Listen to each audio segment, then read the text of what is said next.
사람들은 종종 묻습니다. 제가 은한살에 두 번째 결혼을 했을 때 첫날 밤이 어땠냐고요? 솔직히 저도 상상하지 못했던 일이 벌어졌습니다. 침대 위에서 그의 행동에 놀랐고 그것이 제 인생을 완전히 바꿔놓았지요. 그날 밤 저에게 어떤 변화가 찾아왔을까요? 지금부터 저희 두 번째 사랑 이야기를 들려드리겠습니다. 이야기를 시작하기 전에 구독과 좋아요는 무료입니다. 여러분의 클릭 한 번으로 다음 영상을 더 빠르게 받아보실 수 있습니다. 저는 김성미, 올해 71입니다. 평생을 꽃집을 운영하며 살아왔어요. 매일 아침 이슬 맺힌 꽃을 만지며 하루를 시작했고 40년 넘게 한자리에서 꽃을 팔았습니다. 꽃이 시들 때마다 느끼는 아쉬움은 여전했지만 제 인생의 가장 큰 상실은 10년 전이었습니다. 남편이 폐암 진단을 받았거든요. 힘든 항암 치료를 받으며 저는 꽃집에서 번 돈으로 생활을 이어갔습니다. 하지만 결국 남편은 세상을 떠났고 저는 혼자가 되었습니다. 남편이 떠난 후 외로움은 제 삶의 일부가 되었습니다. 꽃집을 운영할 때는 바쁘게 하루를 보내며 잊을 수 있었지만 관절염으로 인해 결국 문을 닫아야 했습니다. 평생을 바쳐 일군 가게를 접으며 얼마나 많이 울었는지 모릅니다. 매일 아침 찾아오던 단골 손님들과 나누던 이야기가 그리웠어요. 유일한 가족인 딸은 결혼 후 미국으로 떠났습니다. 처음에는 자주 연락했지만 시간이 흐르며 전화도 뜸해졌죠. 엄마, 잘 지내지? 요즘 너무 바빠서 곧 다시 전화할게요. 그 말이 마지막이 된 적도 많았습니다. 딸이 미국에서 잘 지내는 걸 보며 안심하려 했지만 밤이 되면 더욱 외로움이 밀려왔습니다. TV를 켜고 창밖을 내다봐도 공허함은 쉽게 사라지지 않았어요. 사람들은 나이를 먹으면 외로움에 익숙해진다고 하지만 그건 거짓이었습니다. 외로움은 익숙해지지 않았습니다. 오히려 점점 더 깊어졌지요. 그래서 저는 복지관에 나가기로 결심했습니다. 가만히 있으면 더 외로울 것 같았어요. 사람들과 어울리며 시간을 보내다 보면 적어도 잠시라도 외로움을 잊을 수 있을 것 같았습니다.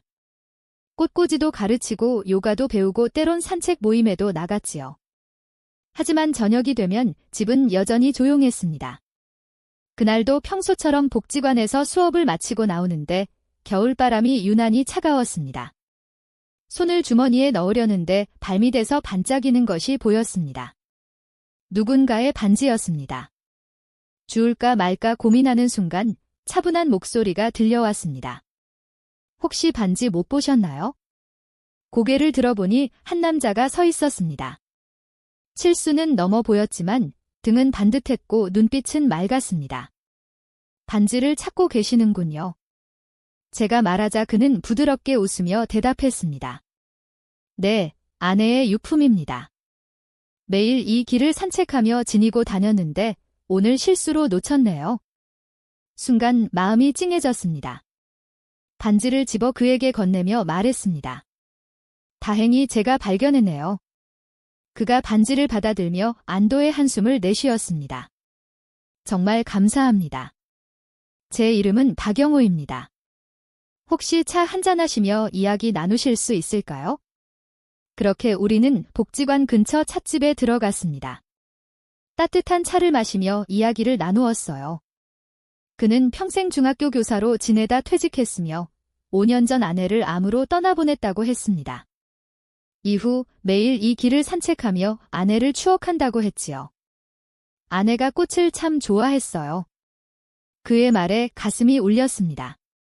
저는 평생 꽃집을 했답니다. 제 말에 그의 눈이 반짝였어요.